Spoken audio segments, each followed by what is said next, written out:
윈도우 OS 입장에서는 굳이 인텔하고 척을 지면서 다른 경쟁자를 키울 이유가 없었거든요. 이제는 그렇게 하면 안 되는 거예요. 그동안 유선인 PC나 서버는 성능 개선에 집중했는데 AI 때문에 이제는 전성비가 너무 중요해지고, 전성비를 구현하지 못하면 AI 시대에서 마이크로소프트가 어떻게 될지 몰라요. 더 전성비 좋은 OS 업체한테 밀릴 수도 있어요.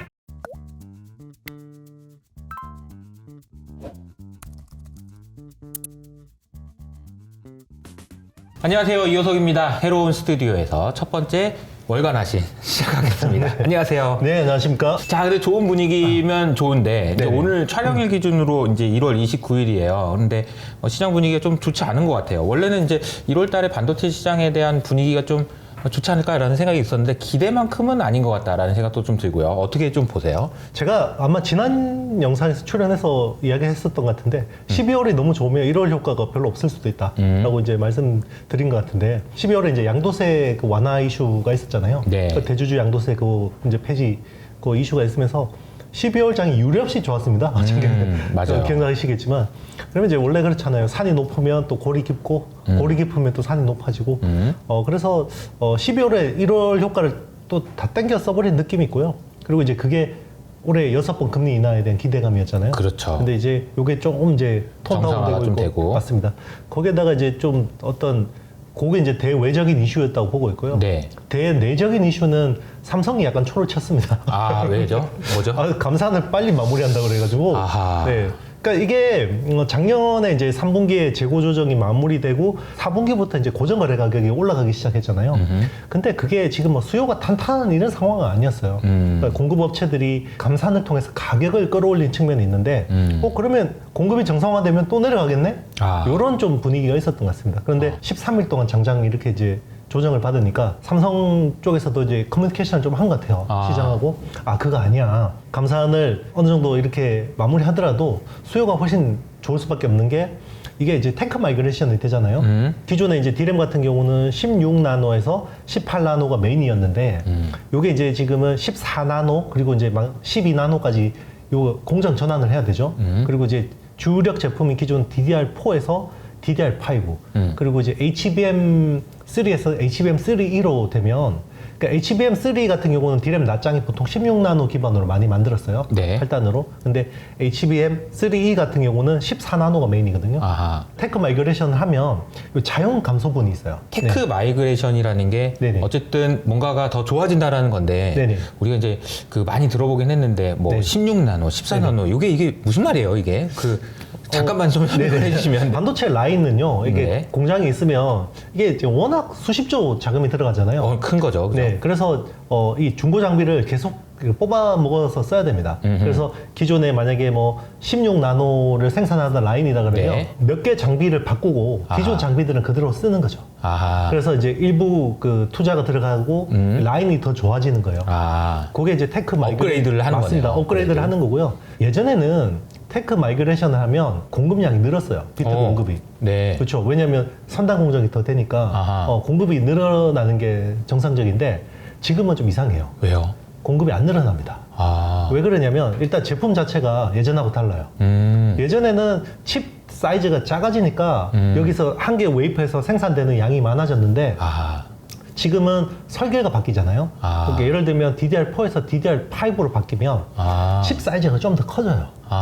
네. 그래요? 네, 좀 더 커집니다. 그래서 거기서 로스가 있어요. 그러니까 넷다이라고 하는데, 예전에는 300mm 웨이퍼에서 칩을 100개를 생산했다 그러면 요게 DDR5가 되면 85개도 안 나옵니다. 그러니까 이게 뭔지 모르겠지만 뭐죠? 우리가 베트남 국수할 때 그거 네네. 먹는 거 있잖아요. 네네. 이거를 삭삭삭삭 쪼개면 네네. 네모로 쪼개면 끝에 남는 거 있을 거 아니야. 네네. 그거 이제 버려야 되는 거라는 거잖아요. 그렇죠. 그죠? 근데 네네. 버려야 되는 양이 더 많은 거고, 네네. 개수가 여기 안에 그 사각형이 네네. 덜 들어간다라는 맞습니다. 거네요. 네. 이번에는 그럼 테크 마이그레이션 할 때는 더 잘게 쪼개니까 더 많이 들어갔었는데, 네네. 이번에 좀 달라져서 큼직하게 더 만들어내는 큼지막하게 들어가니까. 네, 그리고 아하. 이제 HBM 같은 경우는 이제 기존에 디램 라인을 HBM 라인으로 전환을 하잖아요. 네.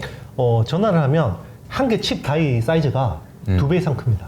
캐파가 자연 감소로 40%가 줄어요. 와, 그렇게만 줄어요? 네, 왜냐면 2배 크니까. 아하. 그래서 지금 사실 HBM을 신규로 투자하기는 돈이 없잖아요. 그러니까요. 그러면 기존에 있던 라인을 HBM 바꿔야 라인으로 되는데. 바꿔야 되는데, 그러면 거기서 로스가 있죠. 아. 이런 것들 친절하게 설명해주고 우리가 가동률 정상화한다 그러면 이해가 할 텐데. 네, 했을 텐데 네. 이런 것들 사실 전문가들 아니면 잘 그러니까 모르니까. 모르죠. 뭐 늘린다니까 그런 늘리는 줄 알았지. 근데 이제 자연 감소분이 네네. 그러니까 요 동그라미 안에다가 작은 네모가 아니고 큰 네모를 하니까 네네. 남는 부분이 더 생기는 버려야 되는 게. 그렇죠. 아하. 그래서 이제 삼성전자도 SK 하이닉스도 이야기하는 게 네. 요게 2022년 맥스 그러니까 아하. 캐파를 풀로 가동할 때보다 지금은 풀로 가동해도 그때 생산량보다 80%밖에 안 나온다. 아. 그러니까 자연 감소가 20% 이상 된 거죠. 아. 테크 마이그레이션으로 인해서. 그런 내용이 있군요. 네네. 그럼 D램은 그렇다 치는데 네네. 낸드는 좀 또 다른 거 아니에요? 낸드는 네네. 좀 분위기가 또 달라요? D램은 자연 감소도 있고 AI 쪽 수요도 좋고 네. 한데 이제 랜드 플래시가 제일 걱정이죠. 그래서 사실 랜드 플래시는 지금 한 35% 많게는 45%까지 감산을 하고 있는 상황이에요. 와. 그러니까 라인이 원래 200개 있는데 지금 100개만 돌려서 가격을 지금 끌어올린 상황이거든요. 그러니까 이게 다시 라인 가동이 정상화되면 가격은 다시 떨어질 가능성이 높아요. 그리고 이제 올해 가장 기대했던 부분이 뭐였냐면 지금 그 랜드 플래시 주요 수요처로 보면 일단은 스마트폰에 들어가는 그 스토리지가 있겠죠. 네. eMMC라고 합니다. 인베디드 멀티미디어 카드. 그리고 뭐 UFS 뭐 이런 쪽에 이제 들어가는 수요가 있고 그리고 이제 PC에 들어가는 이제 SSD. 네. 이제 솔리드 스테이트 드라이브도 이제 컨슈머용이 있고 서버에 들어가는 엔터프라이즈용이 있어요. 근데 컨슈머용은 그나마 이제 PC가 뭐 안 팔린다고 해도 그나마 되는데 네. 작년이 정말 일반 서버 있죠. 아. 서버용 SSD가 그러니까 일반 서버 쪽이 정말 참혹했어요. 왜냐면 클라우드 업체들이 AI 쪽 투자하느라고 일반 서버 투자를 거의 안 했어요. 그러니까 그 영향이 컸고 엔터프라이즈 SSD 수요가 굉장히 안 좋았는데 그래서 올해는 이제 우리 우리 하는 거 하겠다. 일반 서버 쪽 좋아지겠지라고 했는데 최근에 이제 삼성전자의 경계현 사장이 뭐라 그랬냐면 네. 안 그럴 수도 있어. 아하. 지금 컴퓨팅 방식이 바뀌었단 말이야. 아하. 어떻게 경기현 사장님을 제가 이제 좀 찾아봤거든요. 네네. IT신 그 홈페이지 네네. 가서 얘기하신 걸 제가 보고, 네네. 와, 경기현 사장님 얘기하는 이거 보니까, 근데 되게 점잖게 생기신 분이더라고요. 네네. 그리고 카이트에 가서 강의하신 걸 제가 살짝 봤는데, 네네. 니네들 저기 일하다가 너무 일이 많아서 울어본 적 있냐? 이런 얘기. 그 정도로 일 열심히 하시고, 네네. 삼성전자에서 반도체를 총괄하시는 그런 분이시잖아요. 맞습니다. 그분의 입에서 그런 얘기가 나왔다는 거죠. 그렇죠. 그러니까 이제 우리는 당연히 이제 AI 서버가 급해서 이제 클라우드 업체들이 일반 서버 쪽은 좀 거의 안 하고 이제 생성형 AI 쪽으로 하니까 이제 그러면 일반 서버가 이제 기저 효과로 좀 올라오겠지. 물론 기저 효과는 있을 거예요. 그래서 네. 작년보다는 올해가 좋아질 건데 네. 이제 이분이 이제는 컴퓨팅 방식이 바뀌었어. 이제 서버 쪽에 컴퓨팅 방식이 예전에는 데이터를 확 가득 모아놓고 여기서 내가 원하는 걸 빨리 찾는 쪽으로 모든 게 컴퓨팅이 돼 있었기 때문에 네. 스토리지를 엄청나게 많이 써야 되는데 지금은 데이터를 여기서 뭔가 생성하는 게 더 중요하기 때문에 그 이야기를 딱 하니까 그러니까 이게 저는 네. 엄청나게 저도 네. 충격으로 다가왔던 게 네네. 그동안의 컴퓨팅이라는 게 완전 근본적인 변화가 있다 이렇게 표현을 네네. 하셨잖아요. 네네. 그러니까 저장을 많이 하는 게 중요한 게 아니고 이제는 네네. 뭔가를 만들어내는 게 중요한데 그렇죠. 이 두 가지는 너무나도 다른 개념이어서 맞습니다. 필요한 반도체도 너무 완전 달라지는데 그렇죠. 문제는 여기서 낸드는 이제 그러면 어떻게 되는 건가? 그렇죠. 이제 프로세서하고 D램은 괜찮죠. 네. 그러면 이제 낸드가 제일 이제 걱정이 되는 거죠. 이런 부분에서는. 그럼 이제 낸드의 이제 희망은 뭐냐? 온 디바이스 AI밖에 없다. 이제는 그렇게 볼 수 있는 거죠. 어쨌든 지금 이제 반도체 상승 사이클을 이렇게 쭉 보면은 과거에는 장비주가 먼저 오르고 네네. 그다음에 이제 소재주 올라가고 이런 분위기인데 네네. 최근에는 조금 이 분위기도 좀 달라지는 게 좀 네네. 있어요. 일단 이제 투자자들이 너무 빠르고요. 그리고 이제 작년에 제 영상을 많이 봤는가 봐요. 네. 그래서 일단 소재 부품 이제 가동률 회복이 되면 케미칼 업체들이나 부품 업체들이 오른다. 이런 거에 대해서 이제 투자자들이 이미 좀 많이 알고 있었고 그게 일부 프라이싱이 돼 있었던 것 같아요. 네네. 그래서 많이 올라온 측면도 있고요. 그리고 이제 좀 최근에 분위기가 좀 그런 게 삼성전자나 SK 하이닉스도 이제는 약간 그 단가 인하 압박이 좀 있는 것 같습니다. 최근 분위기가 보통 이제 그 주요 대기업들 특히나 삼성전자, 하이닉스 같은 데는 보통 그 단가 인하 압박이 보통 4월부터 한 6월 요 정도에 제일 세게 뭔가 압박이 들어가거든요. 그런 부분이 이제 2분기 실적부터 약간 그 단가 인하 그러니까 가동률 회복의 호재가 단가 인하 압박으로 뭔가 상쇄되지 않을까 이런 걱정이 업계 쪽에서는 조금 있는 것 같습니다. 근데 그것도 이제 뭐 사실 독점 제품을 하는 회사들은 크게 문제가 없고요. 셀러, 그러니까 어떤 판매하는 사람들이 파워가 있는 아이템은 상관없는데 그냥 이제 원오브댐의 아이템들 있잖아요. 그런 쪽은 단가에는 압박이 좀 있을 수도 있다. 그게 최근에 약간 주가 분위기로 나타나는 것 같습니다. 얼마 전에 테슬라도 실적 발표한 이후로 수요가 안 좋다 이런 얘기를 하면서 오늘 아침이죠? 그런 얘기가 나왔어요. 우리 네네. 이제 단가 인하 들어가야 될 것 같다. 맞습니다. 근데 이제 결국에는 안 팔리면 맞아요. 파는 사람이 힘들면 가져다 그렇죠. 쓰는 사람이 야 좀 더 싸게 할 거 없냐 이런 얘기가 나올 수밖에 없고 그럴 수밖에 우리가 이게 없죠. 전문 용어로 이제 CR이라고 하잖아요. 네네, 맞습니다. 야 좀 줄여 좀 낮춰줘 그렇죠. 이렇게 서로 고통분담하자 그러죠. 그렇지 고통분담. 그것도 말이 고통분담이 이제 이거를 납품하는 이제 그렇죠. 중소업체 입장에서는 정말 힘든 일인데 맞습니다. 어쨌든 그런 이야기들이 좀 나오고 있다라는 거네요. 국내 소재 업체 중에서 시총 상위 업체들이라고 할 수 있죠. 이게 보면은 리노공업, 솔브레인, 동진세미켄. 이쪽에 대해서는 대표님이 좀 긍정적으로 보셨던 것 같은데 네네. 계속 유효한 건지 이것도 좀 궁금해요. 일단 이제 수급적으로 보면 탑10 안에 그래도 반도체 업체가 5개 들어가야 된다고 생각합니다. 이게 이제 우리 예전에 바이오 사이클도 겪었고 우리 그 2차 전지 사이클도 겪었지만 네. 결국 그 시총 탑10 안에 5개 정도는 들어가야지 뭔가 이제 비싸다는 이야기가 나오죠. 근데 아직은 지금 7등 하나, 8등 하나 있죠. 이제 HPSP가 7등이고 네. 오늘 기준으로 8등이 이제 리노공업인데 코스닥 기준이죠. 맞습니다. 네. 코스닥에서 이제 그 정도밖에 없고요. 이제 뒤에 뭐 이제 탑10 안에 대기하고 있는 업체가 이제 솔브레인, 동진 세미캠, 뭐 이오테크닉스 이런 회사들인데 그런 회사들은 좀 더 수급적으로는 더 좋아질 수 있다고 보고 있고요. 그리고 AI가 이렇게 분위기가 가면 그 반도체 업체들이 그 정도는 갈 수 있다고 생각합니다. 네, AI 분위기가 지금도 계속 좋은 거죠? 네, 맞습니다. 어때요? 뭐 빅테크나 아니면 미국 기업들의 실적들을 보면은 와 AI 쪽으로는 계속 가겠구나라는 생각이 들긴 합니다. 이게 이제 미래라는 거는 이제 우리가 누구나 아는 거고요. 이번 네. CES에서 보니까 분위기가 좀 공포스러워하는 것 같아요. 아 어떤 식으로요? 빅테크 업체들이 여기서 진짜 우리가 밀리면 죽는다라는. 아 그래서 전부 AI고요. 그리고 AI 말고 지금 뭔가 성장 동력이 없습니다. 맞아요. 예. 그러니까 너무나도 이쪽으로 쏠리는 것이 걱정스러울 정도로 오히려 맞아요. 이제 그런 분위기가 형성되다 보니까 이제 막 시작인지 아니면 이제 끝물인지 이런 모르겠지만 만약에 AI가 주가에 다 반영된다면 말씀하신 대로 코스닥 시총 10개 중에서 5개가 IT 업체로 바뀌면 그때는 좀 조심하자 이런 얘기를 맞습니다. 해주신 거라고 보면 되겠네요. 그러면 이번에는 반도체 설계 쪽 이야기를 좀 해보겠습니다. 최근에 EDA 툴 업체인 시놉시스가 엔시스라는 업체를 350억 불에 인수했다. 이러면서 이제 주가가 좀 조정받았는데 이게 어떤 이유로 인수를 한 거예요? 이 회사들이 어떤 회사인지 좀 궁금합니다. 제 EDA 툴 업체라고 하면 이제 한 3개 정도가 메인이죠. 요 3개의 툴은 기본적으로 있어야 되는 거예요. 그게 이제 1등이 시놉시스라는 회사의 그 설계 자동화 툴이 있고요. 그리고 이제 케이던스 디자인이라는 회사, 그게 이제 세계 2등이라고 보시면 되고요. 예전에 멘토 그래픽스라고 있었어요. 여기가 3등이었는데 지멘스에 인수가 됐어요. 네. 그러니까 그 3개 정도의 툴은 꼭 있어야 되는 거죠. 근데 이제 1등 업체인 시놉시스가 최근에 엔시스라는 회사를 인수를 했는데 350억 달러를 썼어요. 그래서 좀 비싸게 산 거 아니야?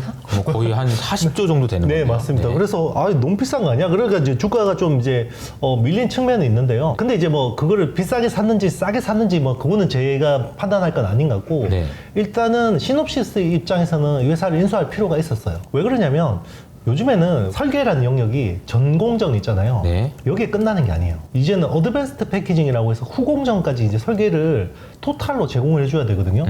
근데 시놉시스가 후공정이 좀 약해요. IP들이. 근데 그쪽을 잘하는 건 케이던스가 잘하거든요. 그러면 시놉시스 입장에서는 이게 점점 더 헤테로지니어스, 이종 집적 반도체로 가면 점점 케이던스한테 뭔가 밀릴 수밖에 없잖아요. 그런데 그 후공정, 특히 어드밴스드 패키징 쪽에서 약간 많은 IP를 가지고 있는 회사가 엔시스였던 거죠. 그래서 요거를 인수를 해서 이제 미래를 위해서 뭔가 이제 보강을 한 겁니다. 우선은 저기 EDA 툴 업체라고 돼 있는데 네네. 이 EDA가 무엇인지도 잠깐 네. 먼저 설명해 주시면 좋을 것 같아요. 예전에 뭐 건축학과 네. 이제 90년대 학번이시니까 건축학개론. 그렇죠. 영화. 건축학과 가면 자하고 이렇게 연필로 옛날에 막 그 막 그렸잖아요. 설계하고 막 이렇게? 맞습니다. 반도체 설계도 예전에는 70년대는 그렇게 했어요. 그래요? 자하고 뭐 이렇게 해가지고. 정말요? 네네. 반도체도? 네. 근데 이제 트랜지스터가 이게 뭐 이제 너무 작아지니까. 너무 들어가는 숫자가 이제 장난 아니잖아요. 그렇죠. 그러니까 이게 이제 그 컴퓨터로 설계를 하기 시작한 거죠. 아. 그래서 그때부터 이제는 자동화 툴을 가지고 이제 설계를 하기 시작한 거고 아하. 지금도 이제 건축은 다 CAD라는 프로그램을 CAD. 쓰죠. 네, CAD 가지고 설계합니다. 지금은. 네. 그래서 이제 그 반도체 설계도 이제 EDA 툴이라는 걸 쓰기 시작했고요. 그래서 그게 이제 점점 고도화된 거고 지금은 있잖아요. 단순히 그냥 뭐 컴퓨터 설계 수준이 아니라 거의 AI가 상당 부분 관여를 해요. 아. AI라는 영역이 이제는 머신러닝으로 이 EDA 툴을 막 만들어요. 아. 그리고 그 동안에 쌓여있는 백데이터들이 있을 거 아니에요? 네네. 그걸 가지고 트레이닝을 시켜야 되는 거죠. 그러니까 이제 EDA 툴이라는 것도 이제는 너무 진입장벽이 높아졌고요. 중국이 이거를 정말 국산하고 싶겠죠. 근데 이게 쉽지 않은 거죠. 특히나 선단공정의 EDA 툴은 AI가 없으면 이제는 할 수가 없습니다. 설계도 이제 AI가 맞습니다. 그러니까 짐 켈러가 우리 설계의 전설, 우리 여기 요석 아카데미에서도 자주 여러 번 나왔죠. 네. 다루었었는데 진짜 설계 쪽에서 전설 같은 인물이거든요. 짐 켈러가 그런 이야기를 했어요. 우리가 설계를 해서 AI를 구현하는데 지금은 네. 나중에는 AI가 자기들이 필요해서 반도체 설계한 걸 가지고 우리가 쓸 거야. 그러니까 설계 제일 잘하는 사람이 그런 이야기 한 거예요. 야, 아니 사람이 설계해서 AI를 만들었었는데 네네. AI가 지가 필요한 거 지가 설계한다. 네네. 그래서 소름, 굳이 소름 사람이 이제 돋았습니다. 반도체 설계에 상당 부분 관여할 필요가 없을 수도 있다. 그러면 이제 네. 중요한 거는 그런 AI를 가지고 있는 회사인지 여부가 더 중요해지겠네요. 맞습니다. 앞으로는. 그러면 이제 결국 그 데이터가 누가 가지고 있냐는 거죠. 그러네요. 반도체 설계에 관련된 데이터를 누가 가지고 있냐. 아. 그러니까 이제는 앞으로는 데이터 싸움입니다. 그러네요. 설계 분야. 그러니까 단순히 그냥 AI 데이터 중요하다가 아니고 그냥 반도체 설계부터 네. 설계 많이 했던 애가 그 반도체가 그러니까 AI가 결국은 네, 그걸로 맞습니다. 할 거니까. 아. 그러니까 그 데이터 가지고 트레이닝 해야지 이제 얘가 잘하는 거죠. 네. 그렇군요. 데이터 없으면 아무리 AI 그 컴퓨터 파워가 좋고 모델링 좋아봐야 의미가 없습니다. 네. 네. 그리고 이번에 이제 그 짐 켈러 얘기 나왔으니까 CES에서 현대차가 차세대 자동차 컨셉도 좀 공개를 한 것 같아요. 근데 네네. 짐 켈러랑 좀 협력을 한다라는 얘기가 네네. 있어요. 우리 예전에 휴대폰 바뀔 때 생각하시면 돼요. 그러니까 휴대폰이 피처폰에서 스마트폰으로 바뀌었잖아요. 네. 그러면 이제 휴대폰이 컴퓨터가 된다는 거는 결국 OS, 오퍼레이팅 시스템이 이제 장착이 된다는 거잖아요. 근데 사실 OS는 글로벌 스탠다드를 정하는 거잖아요. 네. 그러면 결국 미국 업체가 하거든요. 예. 그러면 누가 미국 업체 중에 대장이 되는지 제일 먼저 파악을 해서 거기에 배팅을 해야 돼요. 어떻게 배팅을 하냐? 적어도 우리나라는 AP, 두뇌 칩을 설계를 해야 돼요. 아하. 거기에서 성공했던 회사가 삼성전자입니다. 아하. 그러니까 스마트폰 시대, 모바일 혁명에서 삼성전자하고 LG가 왜 그렇게 희비가 엇갈렸냐? 삼성은 엑시노스라는 두뇌 칩을 설계를 했고요. LG는 퀄컴 스냅드래곤을 썼어요. 아하. 근데 이게 나중에 세츄레이션 되면 크게 의미가 없는데 네. 초창기 때는 이 OS 쪽에서 굉장히 많은 그 방향성들을 바꾸잖아요. 어디로 갈지 휙휙 바뀌잖아요. 근데 그거를 제일 빨리 알아야지 빨리빨리 대응해서 경쟁력이 따라잡을 수 있잖아요. 근데 그거를 AP를 하지 않으면 OS 업체하고 이렇게 다이렉트로 뭔가 할 수가 없어요. 감상을 못 하는 거죠. 맞습니다. 그래서 퀄컴한테 거쳐서 커뮤니케이션 하면 이게 아무래도 직통하는 거하고 다르죠. OS를 뭐에 비유할 수 있을까요? 뭐 사령관 뭐 이런 것쯤에 비유한다고 한다면 그렇죠. 거기에랑 그 사람들이랑 친해져야 세상이 어떻게 돌아가는지도 알고 그렇죠. 그런 건데 맞습니다. AP도 못하면 네. 맨날 이게 주워드는 것만 있으면 그렇죠. 맞습니다. 흐름에 따라가지 못한다라는 건데 그렇죠. 현대차가 짐 켈러랑 협력한다는 건 그런 의미에서 좀 의미가 있는 거라고 봐야 맞습니다. 되나요? 그래서 이제 일단 OS는 못하니까. 모르더라도 일단 OS는 모르겠지만 네. 적어도 AP 쪽은 우리가 뒤처지지 않겠다. 아하. 자동차 업체 중에. 네. 왜냐면 사실은 테슬라하고 경쟁을 해야 되잖아요. 그쵸, 자율주행차 업체 입장에서 보면 테슬라는 OS 지고 있죠. AP 지고 있죠. 그리고 하드웨어, 소프트웨어 생태계 지고 있죠. 그리고 테슬라는 제조도 직접 하죠. 맞아요. 애플은 제조는 안 하잖아요. 맞아요. 그러니까 사실상 모바일 시대 애플하고 경쟁하려면 어떻게 해야 되는지 삼성의 전략을 그대로 자동차 쪽에 가져온 게 사실 지금 현대차가 하는 전략이 아닐까 생각이 들고요. 네. 그래서 작년에 짐 켈러의 테스토렌트에 현대차하고 기아가 70%를 태웠거든요. 그때 1억 달러 펀딩하는데 70% 지분을 태우더라고요. 그게 결국은 두뇌 칩에 대한 어떤 그 숨은 그림 찾기였던 것 같습니다. 모바일 칩의 강자라고 할 수 있는 이 퀄컴이 이번에 요즘에 이제 분위기가 좋은 온디바이스 AI 흐름을 타고 그러니까 PC 시장 공략에 공을 들이고 있는 것 같아요. 근데 이게 PC 시장에서 퀄컴이 잘할 수 있냐? 이건 좀 다른 문제인 것 같은데요. 그렇죠. 사실 뭐 퀄컴 그러면 모바일 맞아요. 칩셋이라고 그리고 안드로이드 쪽에서 최강자라고 이제 AP 업체라고 알고 있는데 이게 이제 AI 때문에 막 시장 구도가 변해요. 기존에 사실 PC나 서버 쪽은 그냥 x86 아키텍처 그러니까 인텔 칩을 대부분 쓰는 거고 일부 AMD가 이제 막 이렇게 인텔의 아성에 도전하는 이런 상황이었잖아요. 네. 근데 이제는 ARM 아키텍처가 완전히 새로 열리는 시장이고요. 아하. 그 이유는 AI가 지금 전성비가 너무 안 좋아요. 챗GPT 같은 거 지금 질문 하나 쿼리를 던져 넣으면요. 네. 요 500ml짜리 그 페트병이죠. 네네. 요거 하나 물이 타버립니다. 그만큼 전기 소모가 안 좋거든요.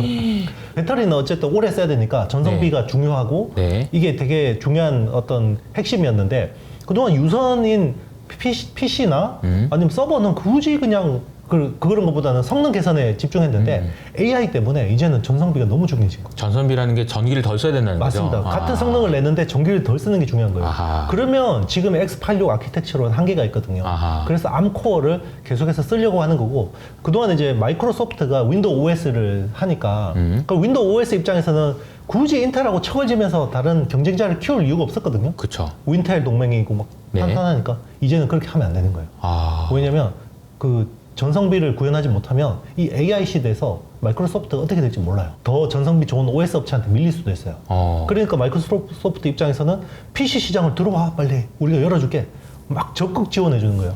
그러니까 인텔 입장에서는 완전히 속이 상하죠. 그러니까 퀄컴한테 야 네가 좀 해서 어떻게 네. 좀 야 전선비 좀 낮춰봐 이렇게 하는 맞습니다. 거네요. 그래서 이번에 퀄컴이 스냅드래곤 X 엘리트라고 해서 윈도우 OS용 칩셋을 공개를 했고요. 네. 그리고 재밌는 게요. AMD도 X86 아키텍처 기반 칩을 설계하는 회사잖아요. 네. 근데 AMD도 암코어 기반으로 칩을 설계해요. 그게 마이크로소프트가 하라고 그랬겠죠. 그렇군요. 야, 그러니까 이제 PC 쪽에서는 어쨌든 인텔이 꽉 잡고 있다. 이게 네. 인텔이 PC만큼은 어떻게든 네네. 하고 있다 이런 분위기였는데, 그러니까 이제 암 기반으로도 앞으로도 그럼 계속 암이 그만큼 더 중요해지는 건가요? 이 암이라는 회사가? 그럴 가능성이 높아요. 그래서 아마 지금 인텔도 암하고 협력을 맺고 서로 막 뭔가 그를 기술 라이선스를 하고 있는 걸 알거든요. 네네. 빨리 해야 될 겁니다. 인텔도. 네. 그렇군요. 그리고 인텔이 파운드리 사업을 정말 핵심 장기 성장 동력으로 삼고 있잖아요. 근데 인텔한테 칩 의뢰를 맡긴 업체들이 대부분 암코어 기반 아닐까요?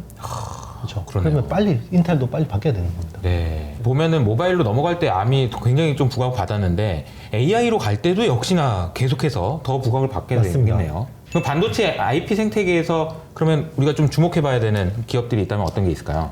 국내 이제 뭐 IP 업체들도 괜찮아요. 뭐 저기 오픈 엣지 테크놀로지나 뭐 가온 칩스나 AD 테크놀로지 이런 회사들도 좋은데 사실 밸류 부담이 좀 있습니다. 그래서 좀 최근에 작년 말부터 너무 많이 올랐고 오히려 저는 이제 반도체 IP 쪽에 투자를 한다 그러면 나스닥 업체가 낫다고 생각해요. 그래서 시놉시스나 케이던스 이런 회사들 밸류 그렇게 안 비싸요. 그리고 이제 암도 상장할 때 우리 그때 맞아요. 월간 아신에서 이야기했잖아요. 맞아요. 이게 PSR이 무슨 몇십 배인데 이거 말도 안 돼, 막- 너 비싸다 이러는데. 근데 그게 지금 잘 가고 있거든요. 그렇군요. 안착해서 가고 있고 그래서 암 같은 업체나 그리고 이제 또 하나 제가 이제 인터페이스 쪽에서 IP 제공하는 업체 요즘에 뭐 CXL이나 뭐 이런 HBM 관련된 핵심 IP를 가지고 있는 램버스 그런 회사들은 좀 주목해서 볼만하다고 생각합니다. 근데 사실은 이제 대표님이 국내 주식 중에서도 뭐 좀 주목해봐야 되는 이야기를 많이 해주시지만 요즘에는 미국 주식에서도 좀 찾아야 된다라는 좀 스탠스이신 것 같아요. 결국 이제 이 AI라는 게 궁극적으로는 데이터 주도권, 그러니까 누가 빅브라더가 되느냐 이거 중요하거든요. 우리 생활에서 결국 나중에 AI가 다 빅데이터 쪽쪽 뽑아갈 거예요. 그럼 누가 뽑아갈까? 이게 미국 빅테크 업체가 할 가능성이 높아요. 그러니까 OS를 가지고 있는 업체들이 빅브라더가 될 가능성이 높거든요. 거기서 이제 우리나라는 일부 중요한 역할을 하는 것만 해도 AI 혁명에서 그래도 꽤 나쁘지 않은 스탠스인 거고요.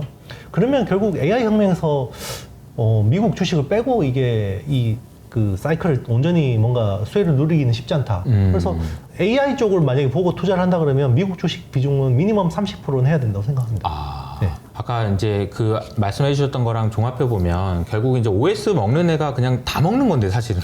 그렇죠. 그러니까 모바일 혁명에서도 결국 누가 제일 많이 올랐냐 그러면은 OS를 가지고 있었던 그러니까 iOS, 안드로이드 가졌던 애플하고 구글이 그냥 다 그냥. 그렇죠. 왜냐면 그거 보면은 저는 물론 형태는 다르지만 우리 영화 같은 데 보면은 시장 가가지고 여기서 장사하냐 그러면서 발 뻥뻥 차고 하는 그 깡패들 있잖아요. 그 깡패들이 결국은 자리세 내라는 거 아닙니까? 자리세? 야, 여기 시장 내가 만들어놨는데 여기서 장사하니까 자리세 내라는 거잖아요. 네.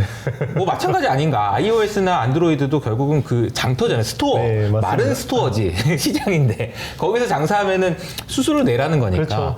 그 생태계가 커지는 것에 그 수수료 받아먹는 것만큼 좋은 게 어디 있겠습니까? 모바일 혁명에서는 단순히 그냥 수수료만 뜯기고 마는데 이제 정말 빅데이터 빨리는 식민지가 되는 거예요. AI 시대는. 네. 정말 이제 이 빅데이터가 엄청난 힘을 내는 시대잖아요. 그래서 일단은 빅테크는 물론이고, 네. 그러니까 반도체 IP와 관련된 회사들도 국내 기업들도 뭐 네. 있지만 시놉시스나 케이던스 이런 회사들에 대한 관심이 필요하다라는 얘기를 해주셨습니다.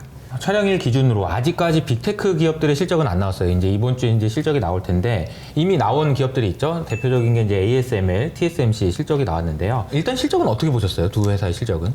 실적은 괜찮게 나왔어요. 되게 잘 나왔죠. 네, 그죠? 잘 나왔습니다. 네. 잘 나왔고 사실 13일 동안 연속 빠지면서 이제 뭐 조정 받았다가 약간 그래도 반등 준 게 TSMC가 큰 역할을 하지 않았나 생각이 들어요. 그래서 보통 우리가 무어의 법칙이라고 하죠. 그러니까 이제 계속해서 더 이제 좋은 성능을 네네. 가져간다라는 법칙이 이제 끝난 거 아닌가라는 얘기하면서 월간 하신에서도 ASML 무용론 뭐 이런 얘기가 나온다라는 그런 얘기까지 나왔었는데 네네. 그리고 이제 이게 아니고 이제 후공정이 너무 중요해. 그래서 네네. 어드밴스 패키징 이랬는데 이게 또 다시 이쪽으로 가는 분위기가 네. 이런 거 보면 그냥 왔다 갔다 하는 것 같기도 맞습니다. 하고요. 제가 그때도 이런 이야기를 했어요. 이게 선단 공정하고 어드밴스드 패키징은 자전거 두 바퀴다. 아. 그래서 이제 이게 뭐 이제 선단 공정 필요 없고 다 어드밴스드 패키징으로 커버할 수 있다고 막 이런 분위기였거든요, 그때는. 근데 그거 아니다라고 과하다, 했는데, 과하다. 네, 과하다. 네, 그랬는데 결국은 다시 또 이게 균형점으로 온 것 같고요. 그래서 지금 다시 선단 공정에 대한 또 관심이 좀 높아지고 있는 것 같습니다. 예, 일단 ASML 같은 경우는 전반적으로 뭐 실적 뭐 그 자체는 별로 좋지는 않았어요. 그러니까 뭐 올해 가이던스가 네. 작년 수준이라고 했는데 결국은 내년이거든요. 내년이고 그리고 중요한 게 그 EUV 장비 출하 대수가 좀 많이 좋아지고 비중이 높아지고 있고 그리고 하이 NA EUV라고 해서 2나노 공정에 쓰이는 장비 그거는 대당 4천억입니다. 기존 EUV 장비는 2천억이고 네. 4천억짜리 장비가 이제 작년 말부터 출하가 되기 시작했고요. 네. 그게 이제 굉장히 긍정적인 분위기였고 그게 얼마나 좋길래 가격이 두 배나 돼요? 무지하게 좋습니다.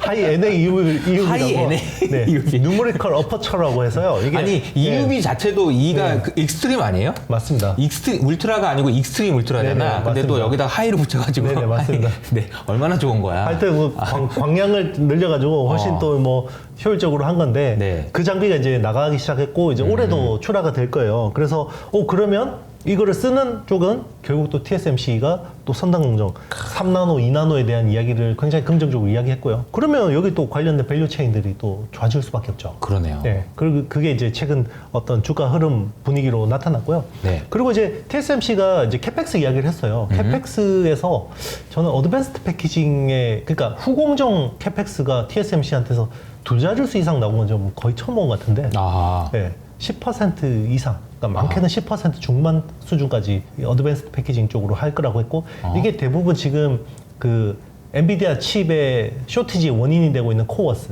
칩온, 웨이폰, 서브스트레이트 이쪽으로 대부분 투자가 될 것 같습니다. 코어스 이게 무슨 네. 뜻이에요, 이게?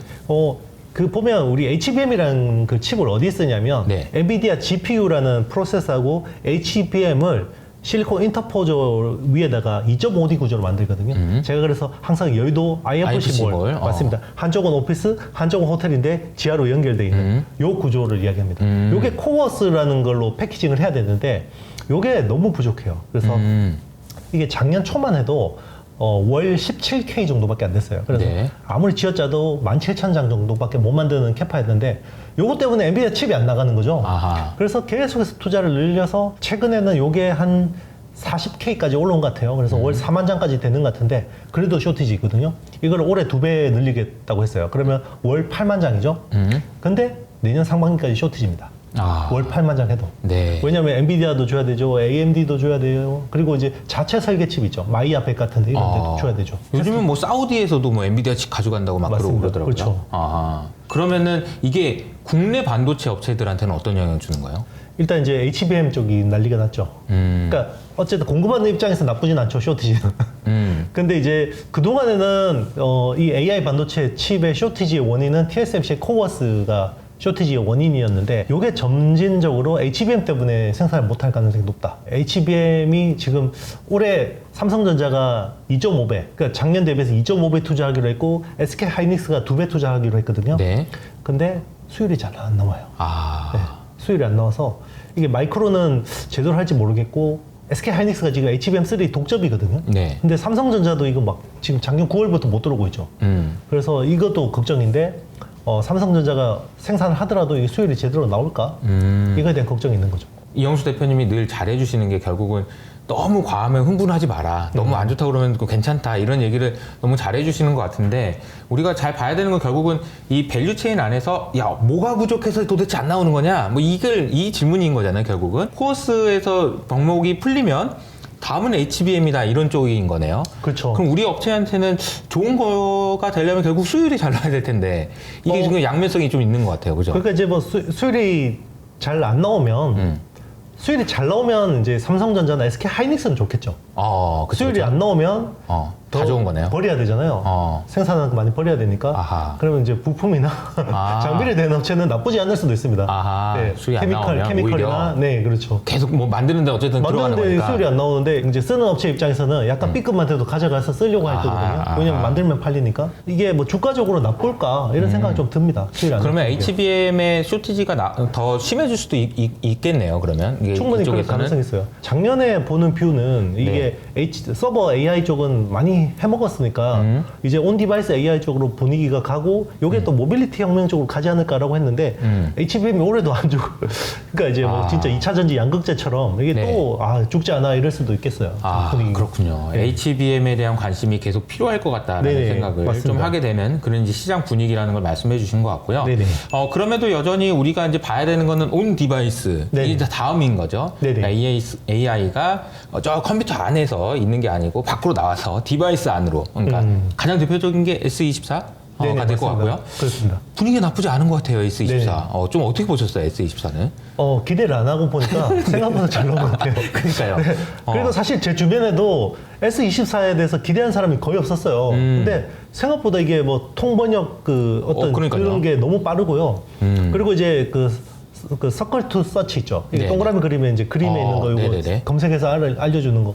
요것도 되게 좋았던 것 같아요. 그러니까 삼성이 되게 스마트했던 것 같아요. 왜 그러냐면 그 가우스가 아니라 그게 구글 제미나이예요. 그러니까 저희는 당연히 S24는 가우스만 채택될 거라고 생각했는데, 네. 멀티 AI를 채택한 거예요. 삼성이. 그래서 좋은 기능 있는 것들을 다 가져와서 일단은 쓴 거죠. 우리 자사 제품만 고집하지 않고. 되게 스마트했다고 생각합니다. 그게 어쨌든 팔려야 되니까. 맞습니다. 팔려야 되는 거니까. 그렇죠. 근데 저는 이게 구글의 제미나이를 썼다라는 것을 이게 네. 조금 이제 확장해서 생각을 해보면 이런 생각도 할 수 있지 않을까요? 이제 구글이 왜 삼성을 도와줄까? 그러니까 마이크로소프트하고 지금 대결 구도로 봤을 때 구글이 어쨌든 AI에서 약간 밀리는 분위기니 여기서 이제 핸드폰도 안 팔려버리면 이제 난리다. 이렇게 해서 도와준 것도 있지 않을까요? 맞습니다. 일단 뭐 사실 구글이 뭐 픽셀 팔아가지고 하드웨어 가지고 삼성을 대체하겠다 이런 분위기는 그런 거 아니거든요. 아니고, 네. 그리고 이제 이게 AI가 되면서 중국 업체들이 약간 이제 그전에는 미국이 제재를 해서 안드로이드가 중국 업체를 약간 화웨이 같은 데를 약간 OS에서 배제하는 분위기였잖아요. 네. 요즘에는 탈 OS, 탈 안드로이드를 하고 있는 상황인데, 대표적으로 샤오미 같은 업체들 그래요. 왜냐하면 결국 OS를 미국 업체 쓰면 미국한테 중국의 빅데이터가 빨린다는 걸 알거든요. 그래서 이제 그동안에 그 중국 스마트폰 업체들은 다 안드로이드를 썼는데 이제 약간 자체 OS 쪽으로 가려고 하니까, 그러면 이제 구글 입장에서도 이제는 삼성이 되게 중요한. 그러네요. 네. 그 글로벌 탑 5 안에서 보면 애플은 자체 OS고, 그럼 삼성하고 그 전에 막 그 중국의 샤오미, 오포, 비보, 뭐 이런 썼는데? 네, 다 썼는데 이제는 탈 안드로이드 쪽으로 다 가는 분위기면 이제는 삼성이라도 꼭 잡고 잘해줘야죠. 네. 시장에 안드로이드라는 판을 시장을 빨아놨는데 네네. 한 명 한 명 다 나가버리고 맞습니다. 삼성만 있는데 삼성이 안 되면 안 되는 거네요. 맞습니다. 그래서 무조건 삼성이 잘 돼야 되고 이제 삼성 입장에서도 그렇죠. 어쨌든 자체 AI는 해보지만 이게 이제 100% 성공할지 모르니까. 그렇지. 네. 그렇지. 여러 군데 걸쳐놔야죠. 네. 그러니까 모르긴 몰라도 삼성이 이번에 구글의 제미나이를 접목시킬 때 아주 불리한 조건은 아니었을 수도 있겠다는 생각. 이런 게 경쟁 구도라면 이거 우리 없으면 장사 그 시장 텅텅 비는 거 아니에요? 이렇게 될 수도 있겠다라는 생각 드네요. 서로 순망치안이죠. 네. 순망치안이죠. 네. 이제 이빨이 없으면 이가 실입니다. 그러네요. 네. 어쨌든 온디바이스 AI로 이제 관심이 많이 이동돼 있는 상황이라고 보면은 우리가 이제 투자는 또 어떤 생각을 좀 해야 될까요? 이게? 그래서 이제 온디바이스 AI 쪽은 그래도 이게 반응이 꽤 괜찮잖아요. 삼성이 갤럭시 S24 할 때는 약간 확신이 부족했던 것 같아요. 그래서 하드웨어 업그레이드가 별로 없었어요. 그래서 D램 같은 경우는 거의 전작하고 비슷한 수준이었는데 요게 이제 약간 배팅할 수 있는 분위기가 되는 것 같아요. 그래서 배팅한다 그러면 결국 AP를 고도화해야 되고 D램을 더 써야 돼요. 네. 그래서 지금 뭐 구글 제미나이 같은 경우는 매개 변수가 적게는 18억 개, 많게는 32억 5천만 개 정도 되거든요. 그러면 매개 변수 한 10억 개당 한 1GB 정도의 D램을 써야 돼요.